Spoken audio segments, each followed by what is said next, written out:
नमस्कार दोस्तों, कैसे हैं आप लोग। दोस्तों, जैसा कि कल कहा था, कल से यूपीएसआई के प्रीवियस ईयर के क्वेश्चन पेपर को सॉल्व कराएंगे। तो चलिए दोस्तों शुरू करते हैं। दोस्तों, वीडियो शुरू करने से पहले आपको बता दें कि यह क्वेश्चन पेपर 12 दिसंबर 2017 का है। मतलब 12 दिसंबर को आया था ये क्वेश्चन पेपर। और दोस्तों, ये जो आप ग्रीन ऑप्शन देख रहे हैं ना, यही वाले राइट ऑप्शन है। तो चलिए दोस्तों शुरू करते हैं। निम्नलिखित वाक्यों में से शुद्ध वाक्य को पहचानिए। राधा घर नहीं है, राम पाठशाला बैठा है, आप अवश्य सुने होंगे, मैंने एक नाटक का अनुवाद किया। तो दोस्तों, इसमें से सिर्फ चौथा ऑप्शन ही सही है। चलिए दोस्तों दूसरे क्वेश्चन में चलते हैं। बूंद अगात सहहि गिरी कैसे, खल के बचन संत जय जैसे। इस पंक्ति में कौन सा अलंकार है? तो दोस्तों, इसमें दृष्टांत अलंकार है। तीसरे क्वेश्चन में चलते हैं। रघुकुल रीत सदा चली आई, प्राण जाए पर वचन न जाए। दोस्तों, इसमें कौन सा अलंकार है? इसमें अत्यानुप्रास अलंकार है। दोस्तों, अगले क्वेश्चन में चलते हैं। क्रिया के मूल रूप को क्या कहते हैं? दोस्तों, क्रिया के मूल रूप को धातु कहते हैं। चलिए दोस्तों अगले क्वेश्चन में चलते हैं।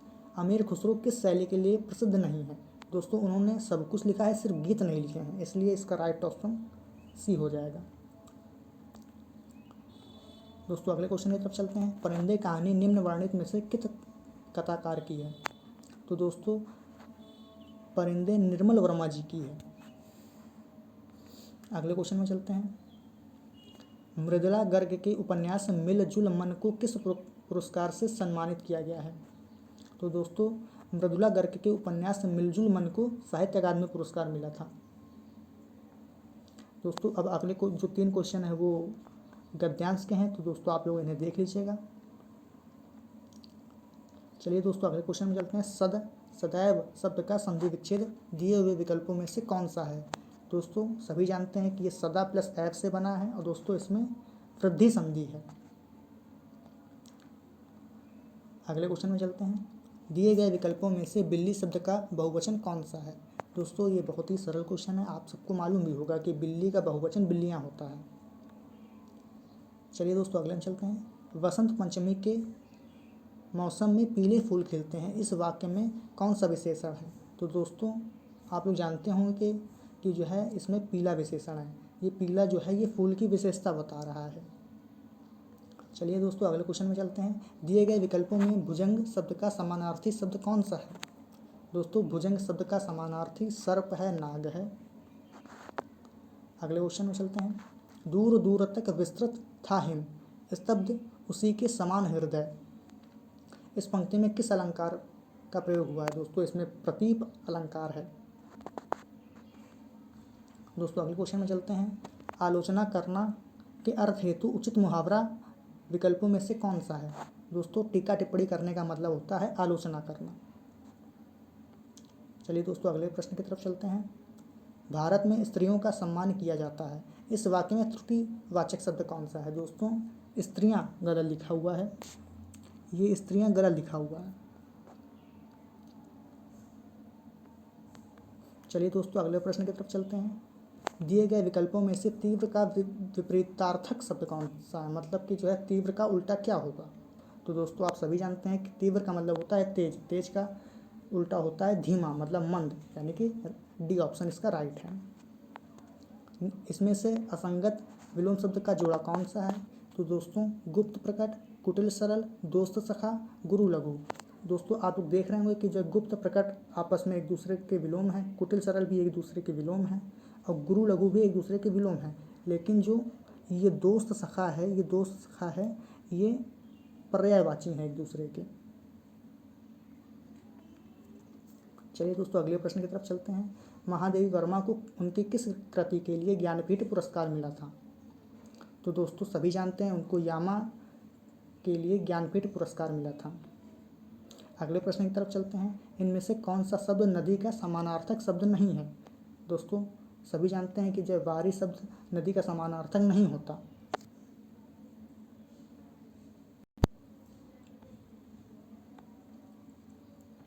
चलिए दोस्तों अगले प्रश्न की तरफ चलते हैं।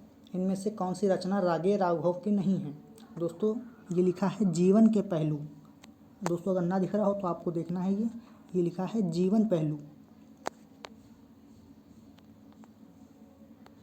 दोस्तों अगले प्रश्न की तरफ चलते हैं। उल्टी माला फेरना दिए गए विकल्पों में से कौन सा प्रस्तुत मुहावरे का सही अर्थ दर्शाता है?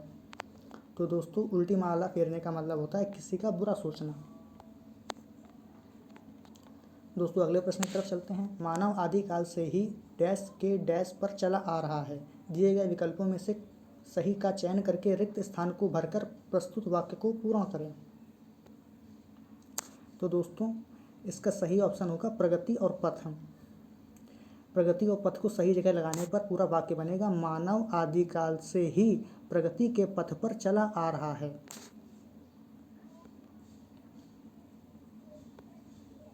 दोस्तों अगले प्रश्न की तरफ चलते हैं। डिब्बा किस शब्द का एक वचन है? डिब्बा डिब्बे का एक वचन है, सभी जानते हैं। डिब्बे और डिब्बा में सभी जानते हैं। दोस्तों अगले क्वेश्चन में चलते हैं। आधुनिक भारतीय आर्य भाषाओं का विकास किससे हुआ है? अपभ्रंश से हुआ है, ये तो सभी को मालूम है, ये काफ़ी सरल क्वेश्चन है। दोस्तों अगला प्रश्न है। महाराष्ट्र में गणेशोत्सव की डैश व गौरवशाली डैश रही है। तो दोस्तों इसमें चौथा ऑप्शन सबसे सही बैठता है। महाराष्ट्र में गणेशोत्सव की वैभवशाली व गौरवशाली परंपरा रही है।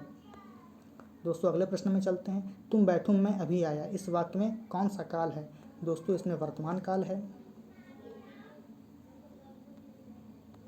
कागा चला हंस की चाल, यह लोकोक्ति पूर्ण करने हेतु उचित विकल्प चुनना है दोस्तों।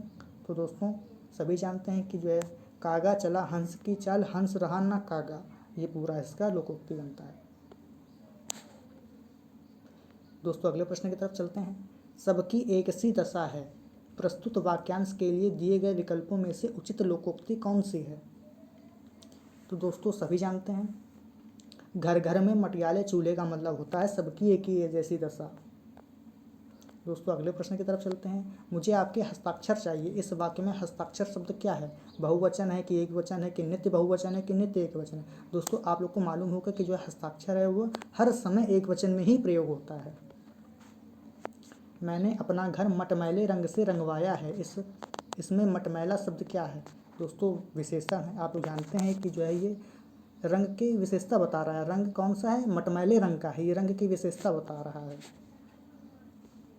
दोस्तों अगले प्रश्न की तरफ चलते हैं। निम्न शब्दों में से अशुद्ध शब्द को पहचानिए। दोस्तों ये वाला थोड़ा सा कठिन है, बहुत लोग इसको नहीं कर पाते हैं। रचयिता लिखा होता है लेकिन असल में ये होगा आर चा छोटी ई रचिता, ये होगा।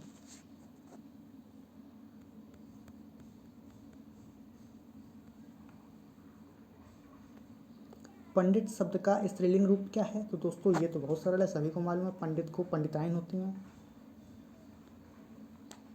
दिए गए विकल्पों में से विभावना अलंकार का उदाहरण पहचानिए।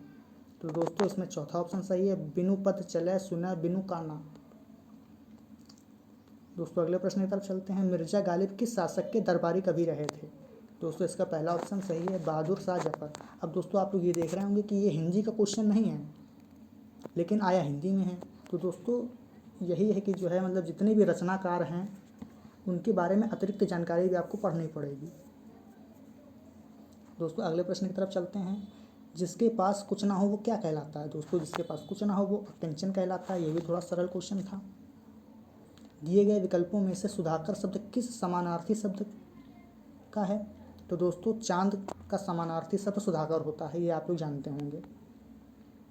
दोस्तों अगले प्रश्न की तरफ चलते हैं। श्री कृष्ण की भक्ति ही डैश अन्य सब डैश। तो दोस्तों इसमें थर्ड ऑप्शन सबसे सही बैठेगा।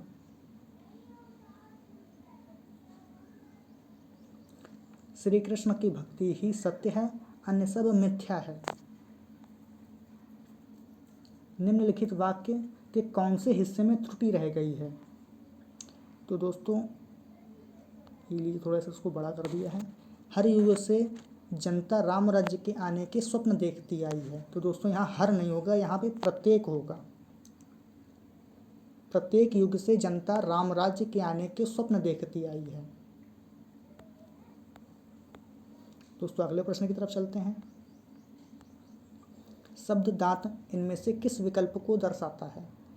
तो दोस्तों आप लोग जानते हैं कि यह पुल्लिंग है। क्योंकि आप भी जब भी दाँत को प्रयोग करेंगे तो ये बोलेंगे मेरे दाँत, ना कि ये बोलेंगे मेरी दाँत, इसलिए दोस्तों यह पुल्लिंग है। दोस्तों अगला सेक्शन है मूल विधि, संविधान और जनरल नॉलेज का। चलिए दोस्तों पहला क्वेश्चन शुरू करते हैं। पहला क्वेश्चन हालांकि करंट अफेयर का है तो इसे छोड़ देते हैं, लेकिन दोस्तों यहाँ से एक आइडिया आपको लग जाएगा कि जो है ये 30 नवंबर का पूछा है इन्होंने और ये पेपर हुआ था 12 दिसंबर को। तो टीसीएस की यही खासियत, ये टीसीएस की यही खासियत है कि जो है ये बिल्कुल महीना भर पहले का ही करंट पूछती है। आप लोग देख सकते हैं कि ये दिसंबर को पेपर था और इन्होंने नवंबर का पूछा हुआ है, इसलिए दोस्तों ज़्यादा चिंता करने की ज़रूरत नहीं है। बस हाल ही के मतलब 2-3 महीने पहले के ही पढ़िए करंट अफेयर, उससे ज़्यादा पढ़ने की आवश्यकता नहीं। चलिए दोस्तों शुरू करते हैं। पहला क्वेश्चन छोड़ने के बाद दूसरा क्वेश्चन है, प्रधानमंत्री सहित मंत्रिमंडल में मंत्रियों की कुल संख्या लोकसभा के सदस्यों की कुल संख्या का कितना होती है? एक तरह से कितनी नहीं हो सकती, मतलब 15% से अधिक नहीं हो सकती। इसका राइट ऑप्शन डी है। अगले क्वेश्चन में चलते हैं। किस साल में भारत में विश्वविद्यालय शिक्षा का समस्याओं का अध्ययन करने और रिपोर्ट देने के लिए सैंडलर आयोग को नियुक्त किया गया था? दोस्तों सैंडलर आयोग 1917 में आया था। दोस्तों अगले प्रश्न की तरफ चलते हैं। विधान परिषद की सदस्यता के संदर्भ में निम्नलिखित में से कौन सा सही है? पहला, 1/12 सदस्यों का निर्वाचन एक ऐसे निर्वाचक मंडल से होता है जो उस राज्य में निवासरत किसी भी विश्वविद्यालय के स्नातक से गठित है। बी ऑप्शन, 1/12 सदस्यों का निर्वाचन एक ऐसे निर्वाचक मंडल से होता है जिसमें उस राज्य में निवासरत न्यूनतम 3 वर्ष अनुभव सहित माध्यमिक विद्यालयों में शिक्षक होते हैं। तो आप लोग जानते हैं दोस्तों कि जो है जो विधान परिषद में जो चुनाव होते हैं उसमें 1/12 सदस्य ग्रेजुएट वाले भी लिए जाते हैं और 1/12 जो इंटर कॉलेज में जो टीचर होते हैं उनको भी लिया जाता है। दोस्तों अगले प्रश्न की तरफ चलते हैं। निम्नलिखित में से कौन सा विषय संघ सूची के अंतर्गत आता है? दोस्तों इसका डी ऑप्शन सही है, शेयर बाजार और बाधा बाजार। ये दोनों ऑप्शन संघ सूची के अंतर्गत आते हैं। और दोस्तों ये जो छठा क्वेश्चन है ये एक तरीके से करंट अफेयर का ही है, क्योंकि ये उस समय एक एक्ट था अप्सपा एक्ट। ये एक्ट उस समय का बहुत चर्चित विषय था, तो ये क्वेश्चन उसी के ऊपर बनाया गया है। तो दोस्तों इसे भी छोड़ देते हैं। अगले क्वेश्चन की तरफ चलते हैं। शिक्षा के अधिकार के अंतर्गत केंद्र और राज्य के बीच आर्थिक भार को कितने के अनुपात में बांटने पर सहमति बनी है? तो दोस्तों ये 55:45 के अनुपात में बांटने की सहमति बनी है, मतलब कि 55% भार केंद्र व्यय करेगा और 45% भार राज्य सरकार व्यय करेगी। दोस्तों अगले प्रश्न की तरफ चलते हैं। किस मामले के कारण ऐसा माना जाता है कि आपातकाल की घोषणा की गई? उत्तर प्रदेश राज्य बनाम राजनारायण। तो दोस्तों ये वाला क्वेश्चन बिल्कुल अजीब सा था और थोड़ा ये कठिन था। तो दोस्तों ऐसे प्रश्न भी आते हैं, मतलब कि जो है यूपीएसआई का जो है लेवल है ये अच्छा है काफ़ी। दोस्तों अगले प्रश्न की तरफ चलते हैं। निम्नलिखित में से किसे वर्ष 2015 के एक संशोधन के माध्यम से अनुसूचित जाति और अनुसूचित जनजाति अत्याचार निवारण अधिनियम के अंतर्गत अपराधों की तालिका में जोड़ा गया है? पहला, आर्थिक अथवा सामाजिक बहिष्कार करना अथवा उनकी धमकी देना। दूसरा, मैला ढोने अथवा पशु या मानव शव उठाने के लिए बाध्य करना। तीसरा, अनुसूचित जाति जनजाति को जाति के नाम से सार्वजनिक तौर पर गाली देना। चौथा, किसी सम्मानित एवं दिवंगत अनुसूचित जाति जनजाति के व्यक्ति का अपमान करना तथा अनुसूचित जाति जनजाति के लोगों के विरुद्ध द्वेष भाव को बढ़ावा देना। तो दोस्तों इसमें बी ऑप्शन सही है, पहला दूसरा तीसरा चौथा, मतलब कि जो है ये वाला ऑप्शन राइट है। किस राज्य के नाम परिवर्तन के संदर्भ में निम्नलिखित में से कौन सा सही है? दोस्तों दो ऑप्शन है। राज्य के नाम, सीमा इत्यादि परिवर्तन करने का विशेषाधिकार संसद के पास है और अंतिम निर्णय संसद ही ले सकती है। राष्ट्रपति की पूर्व संस्तुति पर ऐसा विधेयक दोनों सदनों में प्रस्तुत किया जाता है। तो दोनों ऑप्शन सही हैं, मतलब कि सी ऑप्शन जिसमें दोनों लिखे हुए हैं वो ऑप्शन सही हो गया। दोस्तों अगले क्वेश्चन की तरफ चलते हैं। स्वसमाप्ति ऋण का क्या मतलब होता है? तो इसका ए ऑप्शन सही है। स्वसमाप्ति ऋण का मतलब होता है कम या मध्यवर्ती अवधि के ऋण का एक प्रकार जो उस संपत्ति के द्वारा उत्पन्न धन से चुकाया जाता है और जिसे खरीदने के लिए उसका प्रयोग किया जाता है। दोस्तों ये इकोनॉमिक्स का प्रश्न है। दोस्तों अगले प्रश्न में चलते हैं। इनमें से किसी एक निवासी अप्रत्यक्ष निवेश उद्यम में एक निवासी प्रत्यक्ष निवेशक द्वारा निवेश कहा जाता है। दोस्तों इसको थोड़ा बड़ा करते हैं, जो कि आपको दिखाई दे रहा होगा, जावक निवेश। दोस्तों ये भी इकोनॉमिक्स का क्वेश्चन है। दोस्तों अगले क्वेश्चन में चलते हैं। जिस बाजार में प्रतिभूति दस्तावेज का पूंजी जुटाने वाले खरीदार के बीच कारोबार होता है उसे क्या कहते हैं? उसे प्राथमिक बाजार कहते हैं। ये वाला तो थोड़ा सरल क्वेश्चन था। दोस्तों अगले प्रश्न में चलते हैं। निम्नलिखित में से कौन सी सूचना उपायुक्त लोक सूचना अधिकारी से सूचना का अधिकार आरटीआई अधिनियम के तहत मांगी जा सकती है? दो ऑप्शन दिए गए हैं। किसी भी परीक्षा संचालन निकाय जैसे कि गेट, आईआईएम, यूपीएससी इत्यादि से उत्तर पत्र की प्रतिलिपियां, passport, driving licence, ration card, Aadhaar card, आवेदन की स्थिति इत्यादि। तो दोस्तों आप लोग जानते हैं ये जो दोनों विकल्प दिए गए हैं इनमें से दोनों में से किसी में भी आरटीआई आप लगा सकते हैं। तो दोस्तों इसका डी ऑप्शन सही हो जाएगा। दोस्तों अगले प्रश्न की तरफ चलते हैं। निम्नलिखित में से कौन सा एक व्यक्तिगत सूचना प्रबंधक और ईमेल संचार सॉफ्टवेयर है? तो दोस्तों इसका बी ऑप्शन सही है, माइक्रोसॉफ्ट आउटलुक। दोस्तों आप लोग जैसा कि देख सकते हैं ये क्वेश्चन कंप्यूटर से आया है। तो दोस्तों इसमें कंप्यूटर भी आती है, मतलब कि जो है जीके में सब कुछ आ गया है, कंप्यूटर तक आ गई समझिए। मतलब कि इसका सिलेबस बहुत बड़ा है और इसीलिए आप लोग तैयारी शुरू कर दीजिए, क्योंकि इतना बड़ा सिलेबस को कवर कर पाना इतनी जल्दी संभव नहीं है।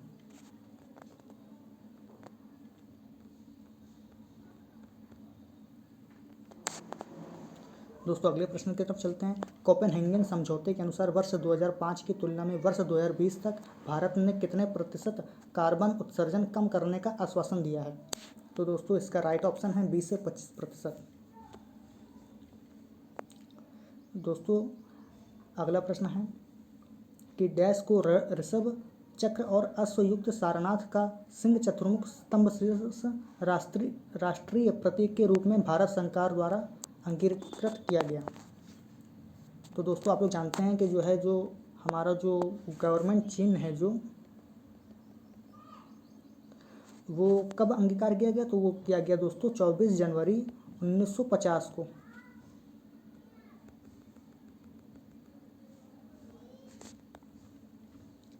दोस्तों ये वाला भी करंट अफेयर का क्वेश्चन है। दोस्तों देख रहे हैं ना आप, 30 नवंबर मतलब नवंबर के ही करंट अफेयर आ रहे हैं। पेपर हुआ था दिसंबर को, मतलब कि जो है अंतर कितना था? अंतर 30 नवंबर का पूछा गया है। मतलब कि जो है समझिए कि 12 दिन का अंतर था, मतलब 12 दिन पहले का करंट पूछ लिया इन्होंने। चलिए दोस्तों अगले प्रश्न की तरफ चलते हैं। किसी भी राज्य में राष्ट्रपति शासन लागू करने के संदर्भ में निम्नलिखित में से कौन सा सही है? 1 वर्ष से अधिक अवधि के लिए राष्ट्रपति शासन का विस्तार किया जा सकता है यदि संपूर्ण भारत में पहले से ही राष्ट्रीय आपातकाल अथवा किसी राज्य के संपूर्ण या आंशिक प्रदेश में आपातकाल की घोषणा हुई है, यदि चुनाव आयोग इसकी पुष्टि करता है कि उस राज्य में चुनाव नहीं कराए जा सकते। दोस्तों ये अच्छा प्रश्न है और इसका राइट ऑप्शन है ए और बी, मतलब कि दोनों। दोस्तों अब अगले प्रश्न की तरफ चलते हैं। पश्चिमी घाट किस प्रकार के वर्षण के माध्यम से वर्षा करते हैं? दोस्तों इसका राइट ऑप्शन है पर्वतीय। निम्नलिखित में से कौन सा मामला भारत के नियंत्रक और महालेखा परीक्षक की जांच पड़ताल की वजह से विवादों में नहीं आया?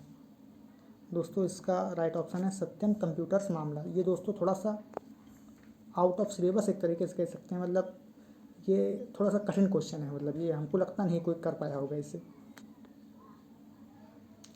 दोस्तों अगले प्रश्न की तरफ चलते हैं। जनहित याचिकाओं से जुड़ी निम्नलिखित में घटनाओं को उनके कालक्रम के अनुसार लिखें, पहले घटित घटना से शुरू करके सबसे अंत में घटित घटना तक का। तो दोस्तों आपातकाल MC मेहता बनाम भारत संघ, हुसनारा खातून बनाम बिहार राज्य। दोस्तों इन सबको अगर देखेंगे तो इसका फोर्थ ऑप्शन सही है, जबकि ये वाला क्वेश्चन भी अच्छा क्वेश्चन है, मतलब कि जो है मतलब क्या बताएं, कठिन क्वेश्चन एक तरीके से, मतलब कि जो है जिसने मतलब गहन अध्ययन किया होगा उस वही कर पाया होगा इसे। भारतीय संविधान में संशोधन लाने के लिए कितनी पद्धति दी गई हैं? तो दोस्तों इसका राइट ऑप्शन 3 है। राज्य नीति के निर्देशक सिद्धांतों से संबंधित कौन सा अनुच्छेद ये कहता है कि राज्य ग्राम पंचायतों को संगठित करने के लिए कदम उठाएगा और उनको ऐसी शक्तियाँ और प्राधिकार प्रदान करेगा जो उनके स्वायत्त शासन की इकाइयों से रूप में कार्य करने के लिए योग्य बनाने के आवश्यक हों। तो दोस्तों अनुच्छेद 40 में ऐसा कहा गया है। अब दोस्तों अगले क्वेश्चन की तरफ चलते हैं। यमुना नदी के तट पर दीनपनाह शहर की नींव किसने रखी? तो दोस्तों ये वाला तो हिस्ट्री का क्वेश्चन है और लेकिन ये सरल भी है। हुमायूं ने ही दीनपनाह शहर की नींव रखी थी। दोस्तों ये वाला शायद साइंस से क्वेश्चन आया हुआ है। डैश एक तरीका है जिसमें दूसरों की बातचीत सुनने के लिए एक वाद्य यंत्र किसी फ़ोन लाइन के साथ अनियंत्रित रूप से जुड़ा हुआ होता है। ये इसको वायर टैपिंग कहते हैं। दोस्तों ये थोड़ा सा सही क्वेश्चन है, अच्छा क्वेश्चन है ये भी।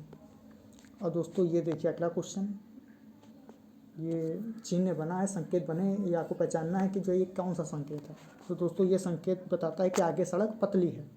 अब बताइए, ये क्वेश्चन भी आया है। दोस्तों अगले क्वेश्चन की तरफ चलते हैं।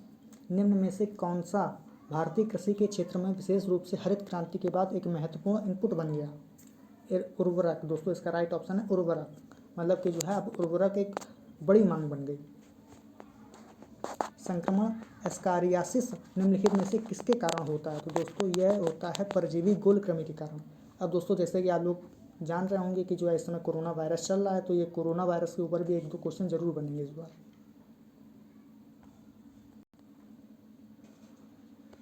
दोस्तों अगले क्वेश्चन की तरफ चलते हैं। निम्नलिखित में से कौन सी परिभाषा आयकर से संबंधित नहीं है? दोस्तों आयकर की परिभाषा में छूट शब्द का इस्तेमाल हुआ है, सरल फॉर्म का इस्तेमाल हुआ है, निर्धारण वर्ष का इस्तेमाल हुआ है, लेकिन मोड वैट शब्द का इस्तेमाल कहीं नहीं हुआ है। दोस्तों अगले प्रश्न की तरफ चलते हैं। संविधान सभा से जुड़ी निम्नलिखित घटनाओं को उनके कार्यक्रम के अनुसार लिखें। सबसे पहले घटी घटना से शुरू करके सबसे अंत में घटी घटना तक का। तो दोस्तों ABCD में लिखा है। उद्देश्य संकल्प सर्वसम्मति से अंगीकार हुआ, राष्ट्र ध्वज का अंगीकृत हुआ, संविधान सभा द्वारा पारित और स्वीकृत हुआ, जनगण मन राष्ट्रगान के रूप में अंकित हुआ। तो दोस्तों इसका सही क्रम है ABCD। पहले A हुआ, फिर B हुआ, फिर C हुआ, फिर D हुआ।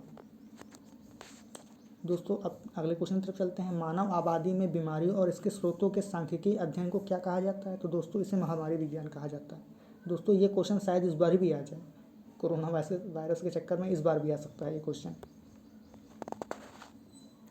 संघीय संसद राज्य सूची के विषय पर भी कानून बना सकती है, बशर्ते वह प्रस्ताव कम से कम कितने मतों के द्वारा समर्थित हो? तो दोस्तों उपस्थित और मत देने वाले सदस्यों के 2/3 संख्या। ये दोस्तों तो सरल है, सभी कर लिए होंगे इसे तो। चलिए दोस्तों अगले प्रश्न की तरफ चलते हैं। वर्ष 2005 में कौन सा अभियान चलाया गया जिसमें 25,000 लोगों ने 350 किलोमीटर की पदयात्रा की? सरकार पर यह दबाव बनाने के लिए कि वह सबसे निर्धन वर्ग के लोगों को भूमि अधिकार संरक्षित करने के लिए भूमि सुधार हेतु कुछ निर्दिष्ट कदम उठाए। दोस्तों ये जनादेश है इसका राइट ऑप्शन। ये दोस्तों खैर हमको भी नहीं समझ में आया। दोस्तों अब ये अगला क्वेश्चन मूल विधि का है। डैश का अर्थ एक ऐसा अपराध है जिसके लिए पुलिस बिना वारंट के गिरफ्तार कर सकती है। तो दोस्तों संज्ञेय अपराध के लिए पुलिस बिना वारंट के गिरफ्तार कर सकती है। दोस्तों पूरे क्वेश्चन पेपर में सिर्फ एक प्रश्न आया है मूल विधि का, सिर्फ एक। दोस्तों अगला प्रश्न है। ग्लाइकोलाइसिस कोशिका के डैश में रहता है? तो दोस्तों ग्लाइकोलाइसिस कोशिका के कोशिका द्रव्य में रहता है। उच्च न्यायालय के न्यायाधीश को शपथ कौन दिलाता है? दोस्तों ये तो बड़ा सरल क्वेश्चन है, सभी ने कर लिया होगा इसे तो। उच्च न्यायालय के न्यायाधीश को राज्यपाल शपथ दिलाता है। उच्च न्यायालय है दोस्तों इसलिए राज्यपाल है। अगर सुप्रीम कोर्ट होता तो राष्ट्रपति होते। दोस्तों अगले क्वेश्चन की तरफ चलते हैं। डैश भारतीय प्रशासनिक सेवा के प्रमुख की भूमिका निभाते हैं? मतलब कौन? मंत्रिमंडल सचिव जो होते हैं वो एक IAS के प्रमुख के रूप में भूमिका निभाते हैं। दोस्तों अगला क्वेश्चन भी करंट अफेयर का है, छोड़ देते हैं इसे। मछली के किस्म के तलमज्जी प्रकार कहाँ पाए जाते हैं? दोस्तों समुद्र के गहरे पानी में। ये दोस्तों साइंस का क्वेश्चन है और अच्छा क्वेश्चन है, हमने सुना नहीं वाला क्वेश्चन अभी तक का एक बार। तो दोस्तों ये GK और ये हिंदी के क्वेश्चन आपको करा दिए हैं। समय का अभाव है और समय का अभाव भी है और मैथ हम करा भी नहीं सकते यहाँ पे असल में। तो आपको दोस्तों हम दिखाई दे रहे हैं सारे क्वेश्चन, आप लोग घर में हल करने की कोशिश कीजिएगा और हल तो कीजिएगा, साथ में ये भी कोशिश कीजिएगा समझने की लेवल कैसा है, मतलब कि जो है, क्योंकि कांस्टेबल से तो हाई आएगा ही आएगा, ये तो सभी को मालूम है। आप लोग देखते होंगे कि जो है जीके कितनी भयंकर भयंकर है, कुछ क्वेश्चन तो बिल्कुल समझ ही में नहीं आ रहे थे कैसे हैं, तो मतलब जीके तो कठिन आएगी आएगी, और साथ में दोस्तों मैथ भी आएगी। और दोस्तों देख लीजिएगा इसमें शायद ट्रिग्नोमेट्री भी, त्रिकोणमिति भी आती है और ज्योमेट्री भी आती है, ज्योमेट्री का क्वेश्चन है वाला। दोस्तों आपको सारे क्वेश्चन दिखाई दे रहे हैं।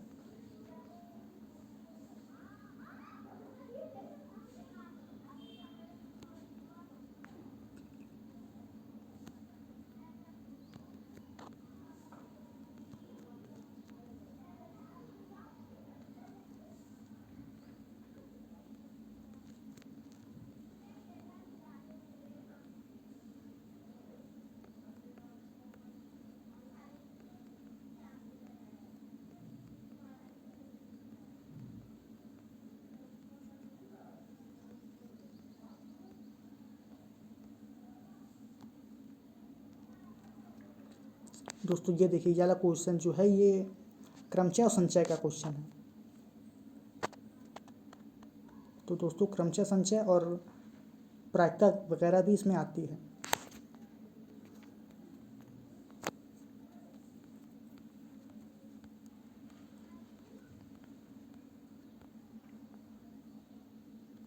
और दोस्तों आप ये देख सकते हैं यहाँ पे समुच्चय भी आता है, ये सेट्स भी, सेट के भी क्वेश्चन आते हैं, मतलब कि जो है पेपर कठिन आता है, हल्का नहीं आता है इसका।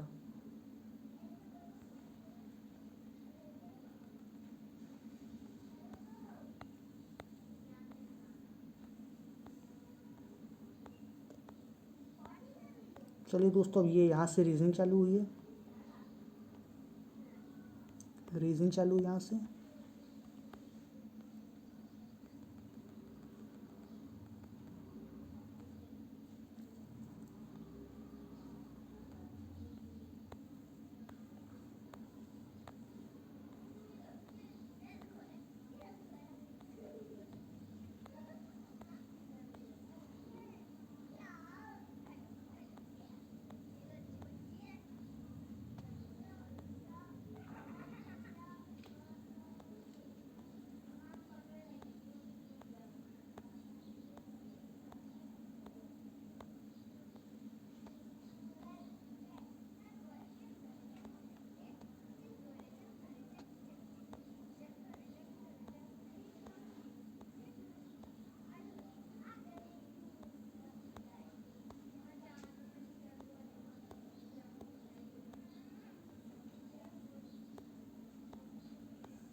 तो दोस्तों ये यहाँ तक का ये था, 40 क्वेश्चन हो गया दोस्तों, ये जी उसका था रीजनिंग का। तो दोस्तों आप लोग देख लिया होगा कि ये कैसा क्वेश्चन आता है, कैसे कैसे क्वेश्चन आते हैं, किस तरह का लेवल होता है। तो दोस्तों अब कल मिलते हैं, कल एक नए सेट के साथ मिलेंगे, मतलब 13 तारीख को जो आया उसके साथ मिलेंगे, और उसमें देखेंगे कौन से किस चैप्टर से कितने क्वेश्चन आते हैं। तो दोस्तों वीडियो को लाइक करना, सब्सक्राइब कर लेना चैनल को, और अब रोज़ ही वीडियो लाएंगे, और रोज़ आपको किसी ना किसी टॉपिक पर वीडियो लाएंगे, मतलब पहले आपसे बोल देंगे आपको ये टॉपिक पढ़ के आना है, फिर उसी टॉपिक का मैं वीडियो लाऊंगा, और फिर आपको मतलब अपनी तैयारी जांचनी है कि आपकी तैयारी किस स्तर की चल रही है, क्योंकि दोस्तों पेपर बिल्कुल भी हल्का नहीं आएगा, पेपर बहुत तगड़ा आएगा, और कंपटीशन भी वास्तव में बहुत ज़्यादा होगा। तो दोस्तों चलिए फिर कल मिलते हैं दोस्तों, ये चैनल को लाइक कर लेना, सब्सक्राइब कर लेना, धन्यवाद।